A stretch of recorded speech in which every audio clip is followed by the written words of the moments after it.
आज हम अपना एटॉमिक स्ट्रक्चर का लेक्चर 4 लेके आए हैं। इससे पहले हमने एटॉमिक स्ट्रक्चर के 3 लेक्चर किए थे, जिसमें हमने पढ़ा था कि एटम सब एटॉमिक पार्टिकल से मिलकर बने होते हैं और उससे सब एटॉमिक पार्टिकल्स किस तरह से अरेंज होते हैं, तो मतलब एटम की स्ट्रक्चर क्या होती है। तो एटम की स्ट्रक्चर को एक्सप्लेन करने के लिए सबसे पहले जे थॉमसन ने अपना मॉडल दिया, उसके बाद रदरफोर्ड ने अपना मॉडल दिया था। तो रदरफोर्ड के मॉडल में कुछ ड्रॉबैक्स थे, उन ड्रॉबैक्स को दूर करने के लिए उसी के स्टूडेंट्स और जो जे थॉमसन के भी एक स्टूडेंट रह चुके थे, नील बोर आए। नील बोर ने प्रूव किया, लेकिन नील बोर के एक्सपेरिमेंट को करने से पहले हमें उसके स्पेक्ट्रा को पढ़ना पड़ेगा। स्पेक्ट्रा क्या होते हैं? तो स्पेक्ट्रा क्या होते हैं? स्पेक्ट्रा होते हैं जैसे ह्यूमन बीइंग होता है, ह्यूमन बीइंग होता है, उसका एक स्पेसिफिक फिंगरप्रिंट होता है। एक ह्यूमन बीइंग, अर्थ पर कोई भी ह्यूमन बीइंग हो, उसका एक फिंगरप्रिंट, मेरा फिंगरप्रिंट इस अर्थ के ऊपर किसी के फिंगरप्रिंट से मैच नहीं करेगा। वैसे ही कोई भी एलिमेंट एग्जिस्ट करता हो अर्थ के ऊपर, उसका जो स्पेक्ट्रा मिलेगा वो स्पेक्ट्रा किसी और एलिमेंट के साथ मैच नहीं करेगा। जैसे सोडियम है, सोडियम का स्पेक्ट्रा मिलता है, जो लाइन स्पेक्ट्रा मिलता है वो 2 वेवलेंथ के ऊपर मिलता है, 5890 एंगस्ट्रॉम पर और 5896 एंगस्ट्रॉम पर। ये सिर्फ सोडियम के लिए मिलेगा, यानी स्पेसिफिक है। ये स्पेक्ट्रा एक एलिमेंट के लिए स्पेसिफिक होता है। तो सोडियम के लिए होता है, पोटेशियम के लिए अलग होता है, कोई और एलिमेंट होता है, हर एलिमेंट के लिए एक स्पेसिफिक स्पेक्ट्रा होता है। तो इन स्पेसिफिक स्पेक्ट्रा को एक्सप्लेन करने के लिए लाइट की नेचर को पढ़ना बहुत जरूरी था, क्योंकि लाइट की नेचर के पढ़े बगैर हम सोडियम के जो एलिमेंट्स थे इनके स्पेक्ट्रा को एक्सप्लेन नहीं कर पा रहे थे। तो लाइट की नेचर को एक्सप्लेन करने के लिए 2 थ्योरीज आई थी। जो पहली थ्योरी थी वो थी इलेक्ट्रोमैग्नेटिक वेव थ्योरी, और जो दूसरी थ्योरी आई थी वो आई थी मैक्स प्लैंक क्वांटम थ्योरी।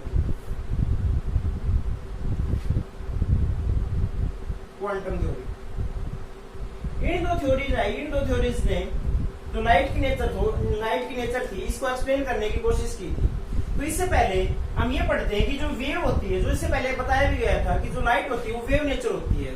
तो वेव नेचर होने का मतलब वेव्स होती क्या है एक्चुअली। तो वेव्स को पढ़ने के लिए हम पढ़ते हैं कि वेव्स होती क्या है। वेव्स होती है mode of propagation of energy.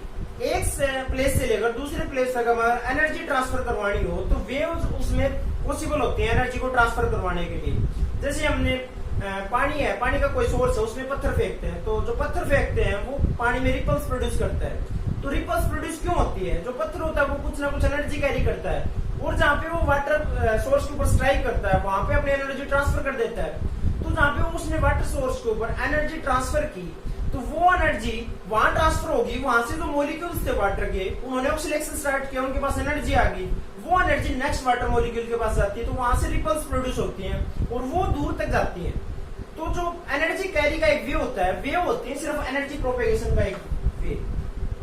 Waves are only mode of propagation of energy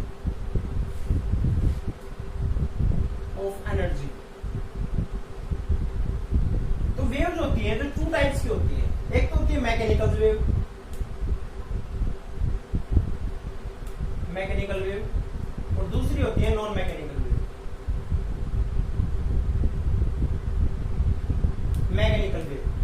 mechanical waves कौन सी होती हैं? जिनको प्रोपेगेट करने के लिए मीडियम की जरूरत पड़ती है, और नॉन मैकेनिकल वेव्स वे होती हैं जिनको प्रोपेगेट करने के लिए नो मीडियम इज रिक्वायर्ड। कोई मीडियम की जरूरत नहीं पड़ती है, नो मीडियम इज रिक्वायर्ड। जैसे साउंड वेव्स होती हैं, जैसे मैं यहाँ पे बोल रहा हूँ, अगर इस रूम में से वैक्यूम क्रिएट कर दिया जाए, कोई भी गैस का पार्टिकल ना छोड़ा जाए, तो अगर यहाँ पे कोई मीडियम नहीं रहेगा तो जो हम बोल रहे हैं वो एक जो आवाज निकल रही है वो आवाज एक जगह से दूसरी जगह पर ट्रेवल नहीं कर पाए, क्योंकि वहां पे कोई मीडियम नहीं होगा। वैक्यूम हो जाएगा तो वैक्यूम का तो कोई मीडियम नहीं अवेलेबल होगा। तो मैकेनिकल वेव्स को प्रोपेगेट करने के लिए मीडियम की जरूरत पड़ती है, और नॉन मैकेनिकल वेव्स होती हैं जिनको प्रोपेगेट करने के लिए किसी मीडियम की जरूरत नहीं पड़ती है। जैसे सन से रेडिएशन अर्थ तक आ रही है, तो उन रेडिएशन को अर्थ तक मूव करने के लिए किसी मीडियम की जरूरत नहीं पड़ती है। अगर बीच में वैक्यूम भी है तो भी वेव ट्रेवल करती हैं। तो वेव्स 2 टाइप की होती हैं। तो वेव्स की कुछ स्पेसिफिक फीचर भी होते हैं, आपने पढ़ भी लिए होंगे अर्लियर क्लासेस में। वेवलेंथ होती है, फ्रीक्वेंसी होती है, एम्पलीट्यूड होता है, वेव नंबर होता है, इन सबको पढ़ चुके होते हैं। एक बार फिर भी देख लो, ये कोई वेव है, ये वेव यहां से स्टार्ट हो रही है, और जो इसने अपनी एक साइकिल कंप्लीट की है, ये होती है कोई वेव जा रही है आगे यहाँ पर, एक साइकिल होती है वेव। वेव ने अपना हाईएस्ट पॉइंट पे गई, जो हाईएस्ट पॉइंट पे जाती है उसको बोलते हैं हम क्रस्ट, फिर वो दोबारा से नीचे आई और जो लोएस्ट पॉइंट पे आती है उसको बोलते हैं ट्रफ।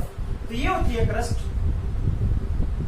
क्रस्ट। और जो लोएस्ट पॉइंट होता है इसको बोलते हैं ट्रफ।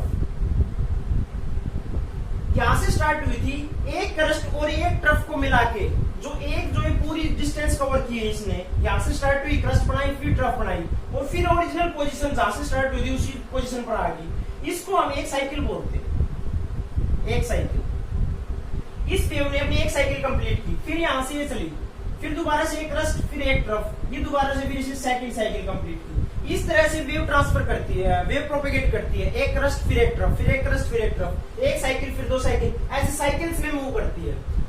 तो पहला जो इसका जो फीचर होता है वेव का, वो होता है वेवलेंथ, जिसको हम रिप्रेजेंट करते हैं लैम्डा से। लैम्डा क्या होती है? Minimum distance, distance between a crust and next crust। पहली क्रस्ट ये थी, इससे नेक्स्ट क्रस्ट, इनके बीच की जो मिनिमम डिस्टेंस होगी, ये क्रस्ट टू क्रस्ट एक्सप्लेन करते हैं, इसको हम ट्रफ टू ट्रफ भी एक्सप्लेन करते हैं। Minimum distance between a trough and to the nearby next trough, इनके बीच की जो मिनिमम डिस्टेंस होगी इसको भी हम वेवलेंथ बोलते हैं, इसको भी वेवलेंथ बोलते हैं, एक ही चीज है। तो वेवलेंथ होती है minimum distance between a crest to crest और ए ट्रफ टू ट्रफ, तो इसको बोलते हैं वेवलेंथ। इसकी यूनिट होती है, वो हम इसको मीटर में रिप्रेजेंट करते हैं। दूसरी होती है फ्रीक्वेंसी। फ्रीक्वेंसी, फ्रीक्वेंसी क्या होती है वेव की? फ्रीक्वेंसी होती है जैसे एक वेव यहाँ से स्टार्ट हुई और ये कंप्लीट एक साइकिल यहाँ पे कर ली, एक साइकिल ये कर ली, दूसरी साइकिल ये कर ली, और मैंने यहाँ पे एक पॉइंट पकड़ लिया, कोई भी ये पॉइंट पकड़ लिया और ये वेव यहाँ तक आई। तो इसमें कितने साइकिल्स हैं? एक दो साइकिल्स हैं। इसको एक सेकंड में इस पॉइंट में से कितनी साइकिल्स पास कर रही हैं? जैसे कोई एग्जांपल देखते हैं, हम किसी रोड के ऊपर खड़े होके, तो रोड पे खड़े होके हम चेक करते हैं कि एक सेकंड में कितने व्हीकल्स रोड पे से पास कर रहे हैं, तो वो होते हैं उसकी फ्रीक्वेंसी को। जैसे एक सेकंड में यहाँ से 10 साइकिल्स इसकी जो पास कर गई, तो इसका जो फ्रीक्वेंसी हो जाएगी वो हो जाएगी 10 हर्ट्ज, 10 साइकिल्स पर सेकंड, साइकिल्स पर सेकंड, सीपीएस बोलते हैं जिसको, सीपीएम भी सुना होगा, साइकिल्स पर मिनट, साइकिल्स पर आवर, ये इसकी यूनिट होती है। एक सेकंड, एक मिनट या एक आवर में से। तो जो ये बेसिक जो डेफिनेशन होती है वो होती है फ्रीक्वेंसी की, the number of cycles of a wave passing through a point in 1 second are called frequency. तो फ्रीक्वेंसी को एक्सप्लेन करते हैं, number of cycles of a wave passing through a point in 1 second, in 1 second. एक second में एक wave की कितनी cycles, एक सेकंड में एक पॉइंट से कितनी साइकिल्स पास कर रही हैं, उसकी हम उसको फ्रीक्वेंसी बोलते हैं। तीसरा होता है एम्पलीट्यूड। एम्पलीट्यूड क्या होता है? एम्पलीट्यूड होता है जिसको ए से रिप्रेजेंट करते हैं। एम्पलीट्यूड होता है क्रस्ट की हाइट कितनी है या ट्रफ की नीचे ये हाइट, ये नीचे डेप्थ कितनी है। क्रस्ट की हाइट या जो ट्रफ की जो डेप्थ होती है उसको हम एम्पलीट्यूड बोलते हैं। और किसी भी वेव में एम्पलीट्यूड किसके लिए रिप्रेजेंट किया जाता है? उसकी ब्राइटनेस को रिप्रेजेंट करते हैं, ब्राइटनेस को।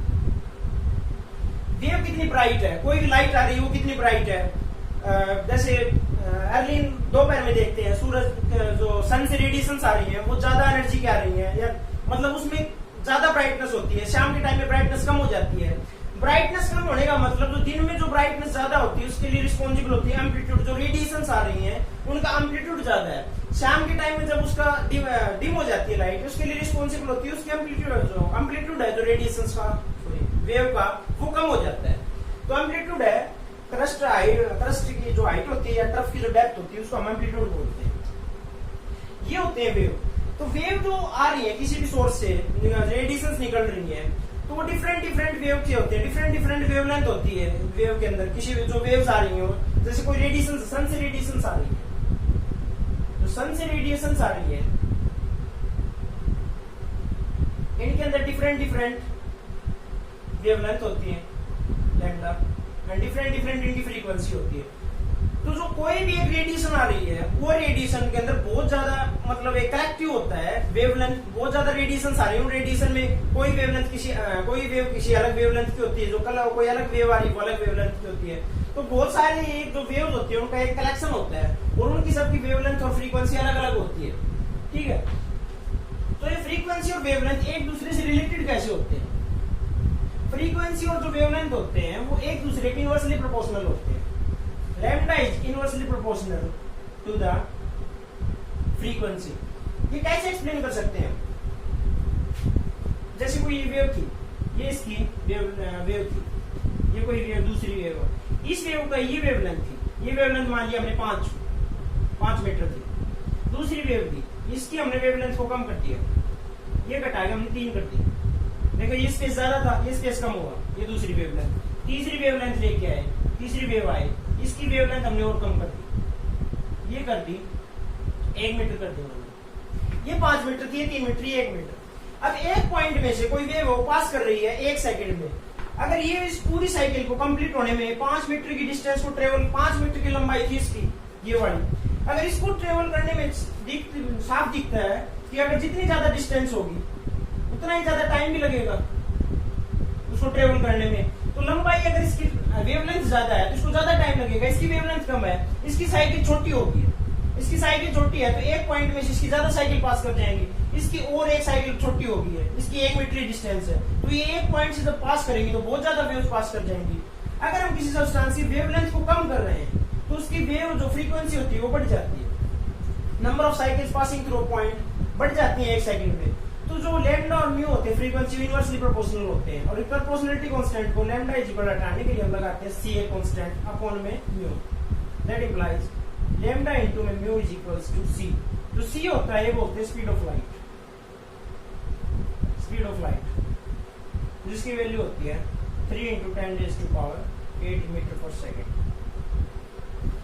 तो ये वेव्स थी, तो वेव्स के बारे में हमने पढ़ लिया। तो वेव जो होती हैं उनमें डिफरेंट वेवलेंथ होती है, जो डिफरेंट रेडिएशंस आती है उनमें वेवलेंथ होती है। तो उन वेवलेंथ को हम अरेंज करते हैं एक स्पेसिफिक पैटर्न में, एक स्पेसिफिक ट्रेंड में। जैसे किचन में देखा होगा हमने, डिफरेंट जो यूटेंसिल्स होते हैं उनको अरेंज किया हुआ होता है, पहले छोटे रखे होते हैं फिर बड़े, या फिर सेल्स होती हैं जो देखा लाइब्रेरी में देखा होगा, बुक्स अरेंज होती हैं, पहले कम बुक्स होती हैं फिर ज्यादा, एक स्पेसिफिक ऑर्डर होता है। उसी तरह से किसी चीज को एक स्पेसिफिक पैटर्न में, स्पेसिफिक ट्रेंड में अरेंज करना स्पेक्ट्रा बोलते हैं, स्पेक्ट्रम बोलते हैं। तो जो रेडिएशंस आ रही हैं, हमने रेडिएशंस में पढ़ लिया कि डिफरेंट वेवलेंथ होती हैं। अगर उसके पास डिफरेंट वेवलेंथ होती हैं तो उन वेवलेंथ की कुछ ना कुछ अलग वेवलेंथ है, तो उनकी कुछ ना कुछ अलग यूनिट भी अलग होगी। जैसे कोई वेवलेंथ आ रही है 10⁸ मीटर की, कोई आ रही है 10⁵ मीटर की, कोई आ रही है 10⁻⁻1 मीटर की। ये डिफरेंट वेवलेंथ आ रही है। अगर इनको हम स्पेसिफिक पैटर्न में अरेंज कर दें तो एक स्पेसिफिक पैटर्न ट्रेंड मिलकर बन के तैयार हो जाएगा, और उसी को हम बोलते हैं स्पेक्ट्रम या स्पेक्ट्रम।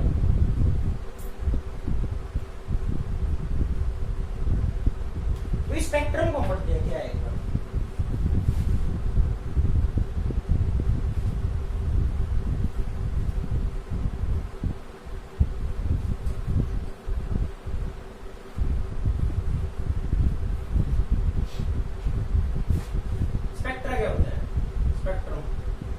स्पेक्ट्रम होता है जो वेवलेंथ है, जैसे यहाँ से स्टार्ट किया हमने और ये किए ट्रेंड बनाना है इसके ऊपर, जो रेडिएशंस आ रही है उसके पास डिफरेंट वेवलेंथ है।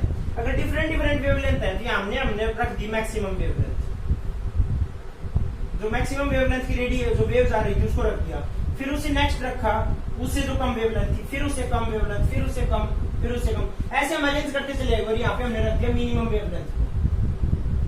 ठीक है, तो जो रेडिएशंस आ रही हैं उसमें जो मैक्सिमम वेवलेंथ होती है वो होती है रेडियो वेव की। जो उससे नेक्स्ट जो उससे कम होती है वो होती है माइक्रोवेव की वेवलेंथ। फिर होती है, उसके बाद आती है इंफ्रारेड, उसके बाद आती है विजिबल, उसके बाद यूवी अल्ट्रावायलेट रेज, फिर आती है एक्स रेज, उसके बाद आती है गामा रेज, और इसको बाद आती है जो लास्ट में आती है वो होती है कॉस्मिक रेज। कॉस्मिक रेज की वेवलेंथ होती है मिनिमम होती है। अगर मिनिमम वेवलेंथ है तो हमने अभी एक रिलेशन पढ़ा था जो mu is inversely proportional to lambda. अगर किसी का लैम्डा मिनिमम है, ये वाली टर्म अगर मिनिमम है तो म्यू क्या हो जाएगा, मैक्सिमम। तो यहाँ पे जो फ्रीक्वेंसी होगी ये हो जाएगी मैक्सिमम। अगर यहाँ पे मैक्सिमम वेवलेंथ है तो मिनिमम फ्रीक्वेंसी हो जाएगी, मिनिमम म्यू हो जाएगी। तो इस ट्रेंड में हम इसको अगर अरेंज करते हैं तो इसको हम बोलते हैं स्पेक्ट्रम या स्पेक्ट्रम।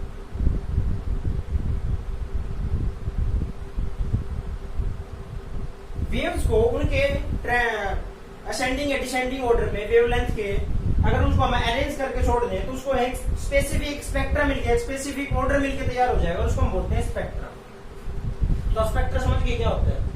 तो इसको एक्सप्लेन करने के लिए नेचर को आगे, लाइट की नेचर क्या होती है, वेव नेचर होती है या पार्टिकल नेचर होती है, इनको एक्सप्लेन करने के लिए डिफरेंट थ्योरीज आई। और इस वे में जो पहली थ्योरी आई थी वो थी electromagnetic wave theory.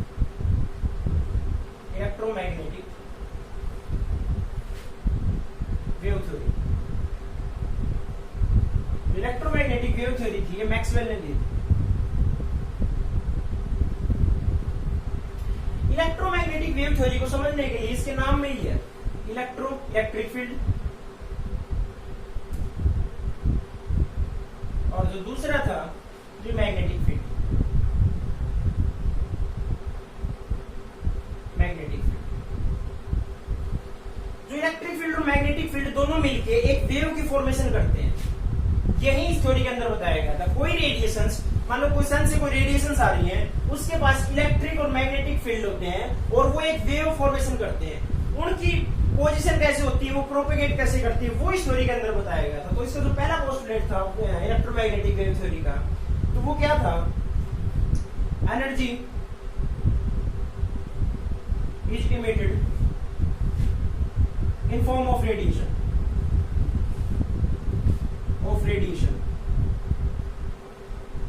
from any hot body। जैसे हम किसी आयरन रोड को लें और उसको गर्म करना स्टार्ट कर दें, अगर आयरन रोड को हम गर्म करेंगे तो गर्म करते टाइम उसमें कुछ एनर्जी बढ़ती चली जाएगी। कोई आयरन रोड ली और आयरन रोड को हम इसको गर्म करना स्टार्ट करेंगे तो इसकी एनर्जी धीरे धीरे बढ़नी स्टार्ट हो जाएगी। अगर इसकी एनर्जी बढ़ेगी तो इसमें से कुछ ना कुछ रेडिएशंस निकलने स्टार्ट हो जाएंगी और वो रेडिएशंस एमिट होंगी, उसमें कुछ ना कुछ एनर्जी कैरी करेंगी। तो जो एनर्जी कैरी करने के लिए जो रेडिएशंस निकलती हैं उसको हम बोलते हैं रेडिएंट एनर्जी। जो रेडिएशन निकलती हैं उसको बोलते हैं रेडिएंट एनर्जी, जो एनर्जी कैरी करती है उसको। ठीक है, पहले ये बात बताई थी। दूसरी बात इसने ये बताई थी, जो इलेक्ट्रोमैग्नेटिक वेव थ्योरी ने ये बताई थी कि जो रेडिएशंस निकल रही हैं ये कंटिन्यूअसली निकल रही है।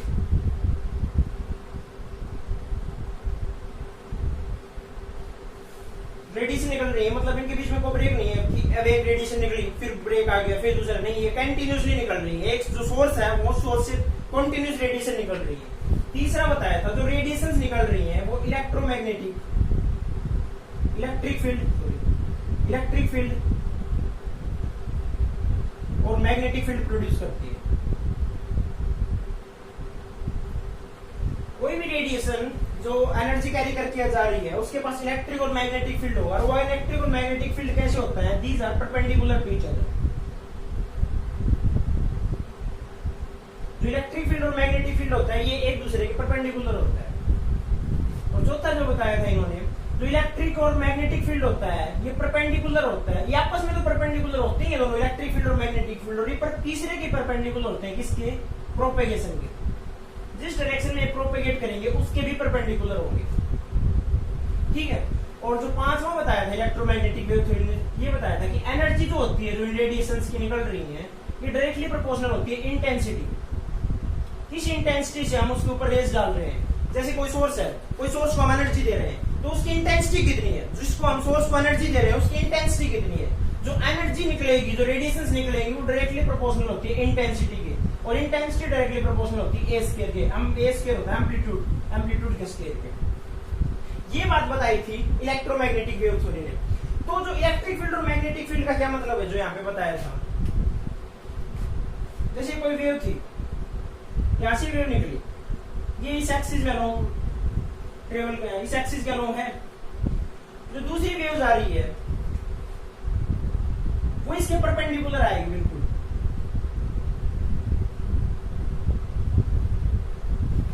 अगर ये इस एक्सिस में जा रही है, ये इस एक्सिस में क्रिएट हो रही है, अगर इलेक्ट्रिक फील्ड इस डायरेक्शन में है तो मैग्नेटिक फील्ड इस डायरेक्शन में होगा। ये मान लिया ये वाली जो है ये मैग्नेटिक फील्ड है और ये वाली इलेक्ट्रिक फील्ड है, ये मान लिया। तो जो इनका प्रोपेगेशन होगा वो इस डायरेक्शन में होगा। तीनों आपस में एक चीज दूसरे के परपेंडिकुलर होंगी। अगर ये वाली जो वेव बन रही है, इलेक्ट्रिक फील्ड बन रहा है, अगर ये इस डायरेक्शन में बन रहा है और मैग्नेटिक फील्ड इस डायरेक्शन में, तो इनका प्रोपेगेशन इस डायरेक्शन में होगा, एक दूसरे के परपेंडिकुलर होंगे सारे आपस में। तो ये बात यहाँ से बताई थी। लेकिन इलेक्ट्रोमैग्नेटिक वेव थ्योरी ने अपने पोस्टुलेट दिए और उसने को कुछ हद तक एक्सप्लेन भी कर दिया, लेकिन उसमें कुछ ड्रॉबैक्स आए थे। वो ड्रॉबैक्स क्या थे?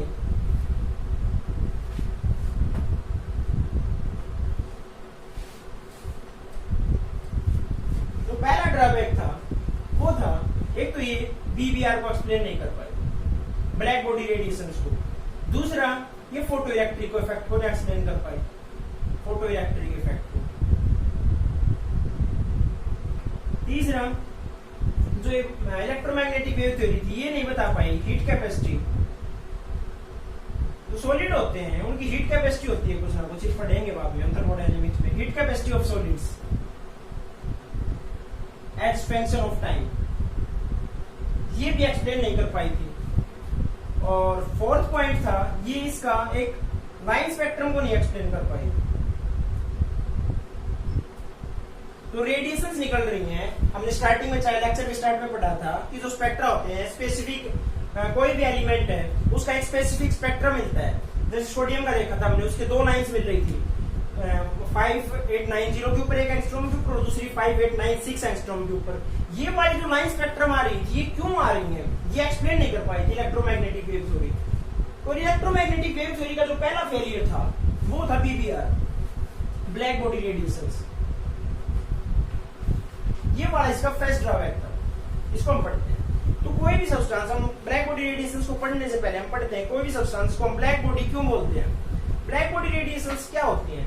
कोई भी वो सब्सटेंस जो जितनी भी रेडिएशंस उसके पास आएंगी, जिस भी वेवलेंथ की, जिस भी फ्रीक्वेंसी, वो सबको अपने अंदर अब्जॉर्ब कर लेगा और सबको उतने ही जो जिस भी एनर्जी की उसके पास रेडिएशंस आए, जितनी भी आ रही हैं वो सारी को अब्जॉर्ब भी कर लेगा और सारी को रिफ्लेक्ट भी करेगा।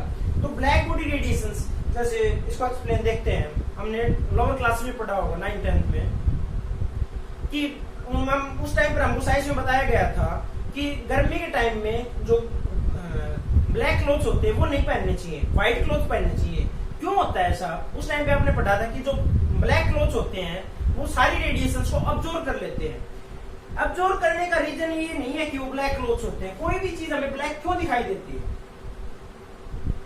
ब्लैक कलर उसका ये थोड़ी है कि उसका ब्लैक ही कलर होगा, कुछ ना कुछ उसके पीछे रीजन है। कोई भी चीज हमें ब्लैक या रेड, व्हाइट क्यों दिखाई देती है?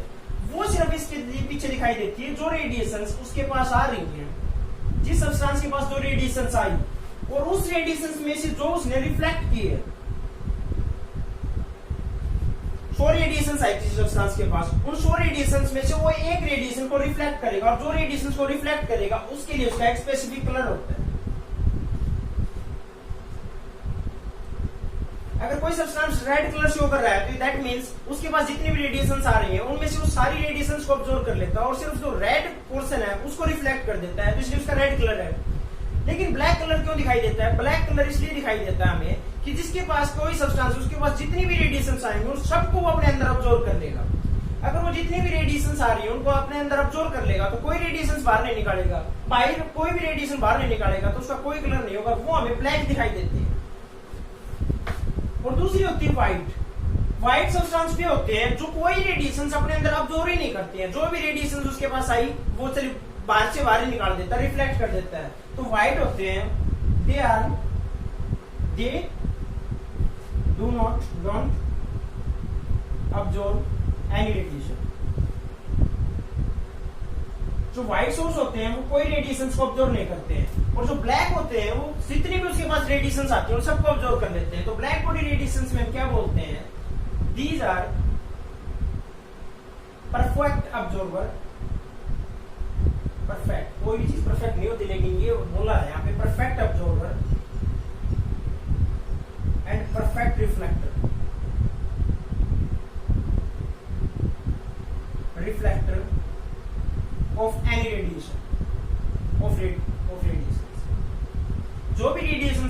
आएगी उन सबको ये अपने अंदर अब्जॉर्व कर लेगा और उनको रिफ्लेक्ट करेगा। तो परफेक्ट अब्जॉर्वर और परफेक्ट रिफ्लेक्टर है। ये तो हो गया, चलो ब्लैक बॉडी की डेफिनेशन होगी। लेकिन ब्लैक बॉडी डेफिनेशन तो हो गया, लेकिन जो इलेक्ट्रोमैग्नेटिक वेव थ्योरी था उसका ड्रॉबैक कैसे हुआ? इसने एक ब्लैक बॉडी रेडिएशन ने बहुत बढ़िया चीज एक्सप्लेन की। इसने लिया क्या किया, एक आयरन की रोड को लिया, इस आयरन रोड को गर्म करना स्टार्ट किया। इस आयरन रोड को इन्होंने गर्म किया। इसको गर्म करेंगे तो क्या करेंगे, जो एनर्जी दे रहे हैं, गर्म कर रहे हैं मींस एनर्जी दे रहे हैं। अगर इसको हम एनर्जी देंगे तो ये कुछ ना कुछ एनर्जी अब्जॉर्ब करेगा। तो जैसे हम आयरन रोड को आपने देखा भी होगा वेल्डिंग शॉप के ऊपर, जब किसी चीज को हम बहुत ज्यादा एनर्जी देते हैं तो सबसे पहले वो रेड कलर आयरन रोड होती है, वो रेड कलर शो करती है। उसके बाद रेड के बाद वो white colour yellow colour show करती है। येलो के बाद वो व्हाइट हो जाती है और फाइनली वो ब्लू कलर शो करती है। देखना, काफी आपने नोटिस नहीं किया हो तो देखना कभी, आयरन रोड को जब काफी देर तक गर्म किया जाएगा तो पहले वो रेड कलर शो करेगी, उसके बाद येलो कलर शो करेगी, फिर व्हाइट, और फाइनली कोई भी सब्सटेंस हो वो फाइनली ब्लू कलर शो करना स्टार्ट कर देता है काफी देर हीटिंग के बाद। तो पहले ही रेड कलर शो कर रहा था, फिर ये येलो कलर शो कर रहा था, फिर ये व्हाइट कलर शो कर रहा था जब काफी देर तक हीटिंग हो रही थी, फाइनली ब्लू कलर से शो कर रहा था। ये कलर शो क्यों हो रहे थे? जब हम इसको हीटिंग कर रहे थे, एनर्जी दे रहे थे, तो ये कलर शो क्यों हो रहे थे? इलेक्ट्रोमैग्नेटिक वेव थ्योरी के अकॉर्डिंग तो एनर्जी जो होती है वो डायरेक्टली प्रोपोर्शनल इंटेंसिटी को डायरेक्टली प्रोपोर्शनल एम्पलीट्यूड के स्केयर की होती है। अगर इंटेंसिटी एनर्जी के डायरेक्टली प्रोपोर्शनल होती है तो कलर नहीं चेंज होने चाहिए थे, एक ही कलर आना चाहिए था। जब इसको हीट कर रहे थे, कितनी देर तक हीट करो, colour should not be change, colour shouldn't be change. यहाँ पे कोई कलर का चेंज आना नहीं, कोई भी कलर चेंज नहीं होना चाहिए था। अगर इसका स्टार्टिंग में रेड कलर था तो रेड ही लगातार रहना चाहिए था, क्योंकि इंटेंसिटी डायरेक्टली प्रोपोर्शनल, और इंटेंसिटी कोई भी जो है उसकी होती है, कलर को चेंज करने के लिए रिस्पॉन्सिबल नहीं होती है। तो यहाँ पे रेड कलर शो हो रहा था। तो यहाँ से बीबीआर ने प्रूव किया कि ये जो बात बोली है इलेक्ट्रोमैग्नेटिक वेव थ्योरी ने कि एनर्जी जो होती है वो कोई रेडिएशन की वो इंटेंसिटी के डायरेक्टली प्रोपोर्शनल होती है, ये बात गलत है। यहाँ से उन्होंने ये बात बोली थी, ये बात बोल दी। तो इलेक्ट्रोमैग्नेटिक वेव थ्योरी थी, सॉरी बीबीआर थी। इस बीबीआर में करो पढ़ते हैं, उस करो को देखिए। यहाँ पे वेवलेंथ थी और यहाँ पे अब्जॉर्प्शन के रिगार्डिंग लिया। तो यहाँ से कुछ रेडिएशन, जैसे टेम्परेचर बढ़ाया हमने, कोई टेम्परेचर के ऊपर कोई रेडिएशन ली, उसका ये टेम्परेचर,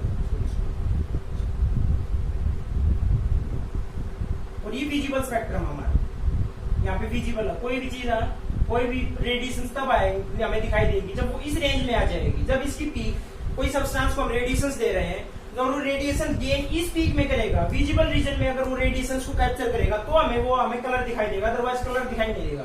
तो हमने कोई बल्ब लिया, हम पहले देखते भी थे, अब तो ये CFL बल्ब आ गए। तो CFL बल्ब आने से पहले इनकैंडिसेंट बल्ब हुआ करते थे, 100 वाट के, 200 वाट के, 500 वाट के। वो क्या करते थे, वो जैसे काफी देर तक अगर उनको हम इलेक्ट्रिसिटी पास करवाते थे तो वो बहुत ज्यादा गर्मी प्रोड्यूस करते थे। जो हम रूम में, जिस रूम में उसको लगाते थे, वो गर्म बहुत ज्यादा हो जाते थे। वो गर्म होने के पीछे रीजन क्या था, ये 300 केल्विन के ऊपर था। जो इनकैंडिसेंट बल्ब होते थे उनको हम 3000 केल्विन के ऊपर लेके जाते थे, 3000 केल्विन के ऊपर, 3000 केल्विन के ऊपर। जो इनकी रेंज आ रही है वो रेंज इससे बाहर आ रही है। जो विजिबल रेंज है, विजिबल रेंज से बाहर आ रही है। विजिबल रेंज से आगे वेवलेंथ देखते हैं तो कौन सी होती है, मैंने देखा भी था, जो स्पेक्ट्रा पढ़ा था, वेव नेचर के बारे में पढ़ा था, तो उसमें सबसे जो मैक्सिमम वेवलेंथ जिसकी होती है वो मैक्सिमम वेवलेंथ किसकी होती है, रेडियो वेव्स की, फिर माइक्रोवेव्स, और फिर इंफ्रारेड, फिर विजिबल, फिर अल्ट्रावायलेट रेज। रेडियो वेव्स की वेवलेंथ सबसे ज्यादा होती है, फिर इसकी कम, इससे फिर जो ये विजिबल रीजन आ रहा है इससे नेक्स्ट वेवलेंथ किसकी आ रही है, अल्ट्रावायलेट रेज की। अल्ट्रावायलेट रेज की वेवलेंथ इससे कम होती है लेकिन इसकी फ्रीक्वेंसी ज्यादा होती है। तो इस रीजन से बाहर आ रहा है, इस रीजन से बाहर आ रहा है तो मतलब ये हीटिंग इफेक्ट ज्यादा देगा। अगर ये इस रीजन में शिफ्ट हो जाता, अगर इसका 3000 केल्विन टेम्परेचर की बजाय उसका जो बल्ब यूज करते थे उसका मैक्सिमम टेम्परेचर जो रीच होता था वो 3000 केल्विन तक जाता था। 3000 केल्विन तक जाने का मतलब जो लाइट जो बल्ब ग्लो कर रहा था उस टाइम के ऊपर, तो वो विजिबल रीजन में ना आके अल्ट्रावायलेट रीजन में आ रहा है। अगर अल्ट्रावायलेट में इंफ्रारेड वेवलेंथ इस साइड में बढ़ा रहे हैं, वेवलेंथ बढ़ा रहे हैं, और इंफ्रारेड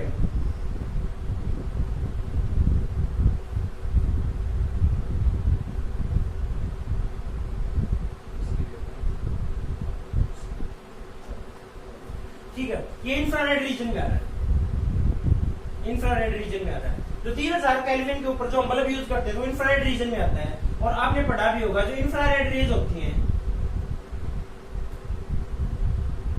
काज हीटिंग इफेक्ट, हीटिंग करवाती हैं। अगर ये हीटिंग करवा रही है, अगर इस टेम्परेचर को हम और थोड़ा आगे लेके चले जाएं, जो आज के दिन हम CFL बल्ब यूज करते हैं उनका टेम्परेचर हमने 5000 केल्विन तक रेज कर दिया। 5000 केल्विन तक हम इस टेम्परेचर रेज कर देंगे तो जो इसका मैक्सिमम पीक है, जो इसकी विजिबिलिटी है वो विजिबल रीजन में आ जाएगी। और विजिबल रीजन में आने से जो 5000 केल्विन के ऊपर जो इसका हीटिंग इफेक्ट आ रहा था वो बहुत ज्यादा कम हो जाएगा। और जो विजिबिलिटी है, लाइट जो शो करेगा वो लाइट शो करना स्टार्ट कर देगा। तो इनकैंडिसेंट बल्ब जो पहले यूज करते थे और आज CFL बल्ब यूज करते हैं उनमें यही रीजन है कि हमने उनका टेम्परेचर बढ़ा दिया, 5000 केल्विन तक लेके चले गए। 5000 केल्विन पर ले जाने का मतलब जो उसके हमें पीक मिलनी चाहिए थी, जो मेजर यूज क्या है बल्ब का, हमें लाइट चाहिए उससे, ना कि हीटिंग। अगर हमने रूम में लगाया है तो उसको लाइटनिंग के लिए लगाया है, तो लाइटनिंग तो दे ही नहीं रहा था इनकैंडिसेंट बल्ब। इनकैंडिसेंट बल्ब तो हीटिंग काज कर रहा था क्योंकि इस रीजन में आ रहा था, इंफ्रारेड रीजन में हीटिंग की वजह से। लेकिन जो CFL बल्ब है उनका हम टेम्परेचर रेज कर दिया 5000 केल्विन के ऊपर। 5000 केल्विन पर इसका हम टेम्परेचर रेज कर देंगे तो इसकी जो पीक है वो किसमें चली जाएगी, विजिबल रीजन में। विजिबल रीजन में जाने से इसकी हीटिंग इफेक्ट तो बहुत ही कम नीचे आ जाएगा और जो लाइटनिंग इफेक्ट है वो बढ़ जाएगा। तो ये वाला इफेक्ट है। दूसरा है, इसका मेन था जो फेलियर कहां पर हुआ, जो क्लासिकल मैकेनिक्स थी उसने बताया था कि जो 5000 केल्विन के ऊपर जो कर्व है वो इनफाइनाइट डिस्टेंस पे चला जाना चाहिए था। लेकिन 5000 केल्विन के ऊपर ये इनफाइनाइट डिस्टेंस पर तो जा ही नहीं रहा है, तो क्लासिकल मैकेनिक्स यहाँ पे फेल हो गई थी, जो न्यूटोनियन मैकेनिक्स बोलते हैं, जिसको हम लास्ट लेक्चर में डिस्कस भी किया था उसके बारे में थोड़ा। इसके अकॉर्डिंग ये कर्व इन्फिनिटी पे चला जाना चाहिए था, लेकिन इन्फिनिटी पे ना जाके ये कर्व विजिबल रीजन में आ रहा है। जो हमने इसका टेम्परेचर बढ़ाया ये विजिबल रीजन में आ गया। तो यहाँ पे इसने BBR ने प्रूव किया था कि टेम्परेचर के साथ ये इस रीजन में आ रहा है। और दूसरा इसने इलेक्ट्रोमैग्नेटिक वेव थ्योरी को फेलियर किया था। तो BBR थ्योरी के बाद जो नेक्स्ट थ्योरी आई थी वो थी photoelectric effect. Max Planck की आई थी, मैक्स प्लैंक ने दिया। तो मैक्स प्लैंक ने क्या बताया, मैक्स प्लैंक ने क्या बताया था, मैक्स प्लैंक ने बताया तो ये बताया था कि इलेक्ट्रोमैग्नेटिक वेव थ्योरी ने उसने बोला था, हमने स्टार्टिंग में लेक्चर की स्टार्टिंग में पढ़ा भी था, आपने नोट भी किया होगा कि जो रेडिएशंस आ रही है, जो एनर्जी आ रही है किसी सोर्स से वो कंटिन्यूअसली आ रही है, कंटिन्यूअसली आ रही है। मैक्स प्लैंक ने इस बात को सिरे से खारिज कर दिया। जो एनर्जी आ रही है किसी भी सोर्स से वो कंटिन्यूअसली नहीं आ रही है। मैक्स प्लैंक ने बोला वो फॉर्म द पैकेट्स की फॉर्म में आ रही है। पैकेट्स की फॉर्म में कैसे आ रही है, किसी सोर्स से एनर्जी निकली, वहां से एक पैकेट निकला एनर्जी का, उस पैकेट की एनर्जी मान लो कितने भी 100 जूल होगी, ठीक है, एक पैकेट निकला, उसके बाद एक पैकेट और निकला। इस तरह से डिफरेंट पैकेट की फॉर्म में निकलते हैं, यानी डिस्क्रीट फॉर्म में निकलती है। तो जो इलेक्ट्रोमैग्नेटिक वेव थ्योरी की डेफिनेशन थी, जो एनर्जी निकल रही है, जो रेडिएशन निकलती है वो कंटिन्यूअसली निकलती है। लेकिन मैक्स प्लैंक ने इस बात को गलत साबित कर दिया BBR थ्योरी से कि जो एनर्जी निकल रही है वो डिस्क्रीट फॉर्म में निकल रही है, पैकेट्स में फॉर्म में निकल रही है। और एक जो स्मॉलेस्ट पैकेट होता है एनर्जी का, स्मॉलेस्ट पैकेट होता है उसको हम बोलते हैं क्वांटम। जो स्मॉलेस्ट पैकेट होता है, जो एक स्मॉलेस्ट पैकेट उसको हम क्वांटा बोलते हैं। मैक्स प्लैंक ने क्वांटा बोला था उसको। तो मैक्स प्लैंक ने जो इलेक्ट्रोमैग्नेटिक वेव थ्योरी की जो पहला ही जो उसका पोस्टुलेट था कि जो एनर्जी निकल रही है वो कंटिन्यूअसली निकल रही है, उसको गलत साबित कर दिया था। उन्होंने बताया था कि जो एनर्जी निकल रही है वो क्वांटा में निकल रही है। जैसे किसी हम एक सब्सटेंस को हीट दे रहे हैं, यहाँ से कोई सोर्स है, ये कोई सोर्स हमारा, और यहाँ पे आयरन रोड है।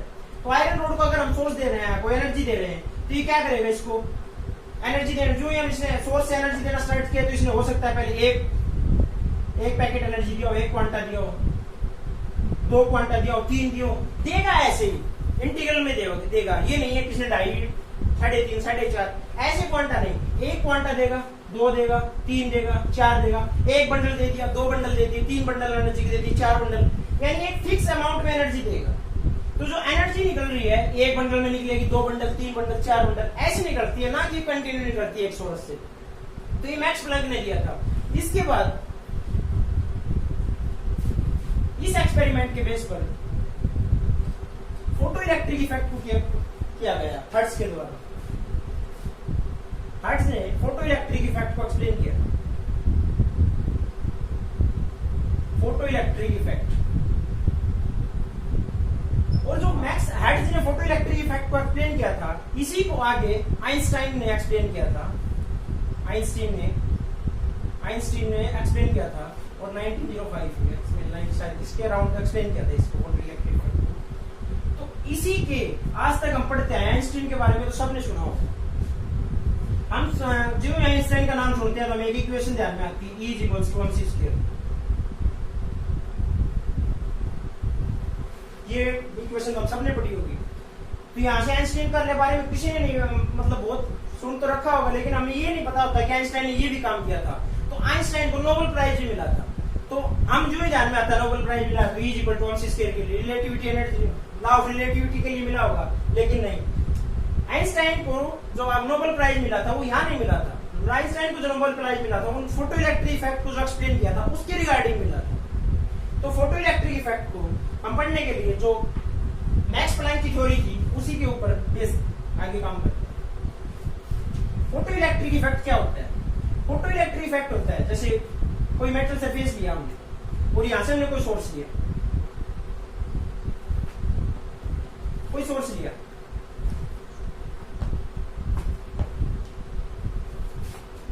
यहां से कोई सोर्स लिया, इस सोर्स से इसके ऊपर हमने रेडिएशन डाली, इसको एनर्जी दी। अगर सोर्स से हम एनर्जी दे रहे हैं इसको, तो ये क्या करेगा, ये इसको एनर्जी के पैकेट देना स्टार्ट करेगा। और मैक्स प्लैंक ने एक्सप्लेन कर दिया था, एनर्जी के पैकेट देगा, 1 पैकेट देगा, 2 पैकेट देगा, 3 पैकेट देगा, इस तरह से डिफरेंट पैकेट देगा। मान लो यहाँ पे एक पहला पैकेट आया, एनर्जी का 1 पैकेट लेके आया, और यहाँ मेटल सरफेस के ऊपर उस पैकेट ने क्या किया, जो अपनी एनर्जी थी वो यहाँ पे ट्रांसफर कर दी। अपनी एनर्जी को अगर जो सोर्स से जो आ रहा है एनर्जी का पैकेट लेके, उसने अगर अपनी यहाँ पे एनर्जी ट्रांसफर कर दी है, तो एनर्जी ट्रांसफर कर दी थी, यहाँ पे कुछ ना कुछ इलेक्ट्रॉन है इसके मेटल सरफेस पे, तो उस इलेक्ट्रॉन में क्या होगा, ऑक्सीडेशन स्टार्ट हो जाएगा।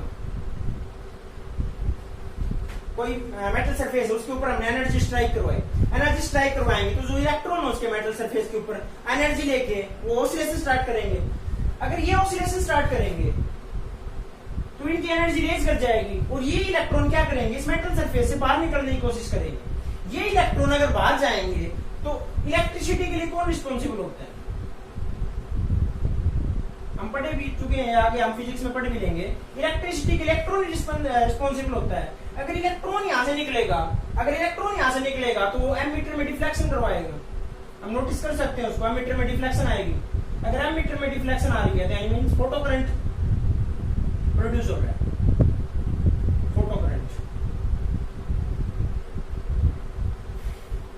यहाँ से सोर्स से हम रेडिएशन स्ट्राइक करवाए मेटल सरफेस के ऊपर, यहाँ से इलेक्ट्रॉन निकले, वो इलेक्ट्रिसिटी के रिस्पॉन्सिबल होते हैं, उसको हम बोलते हैं फोटो करंट।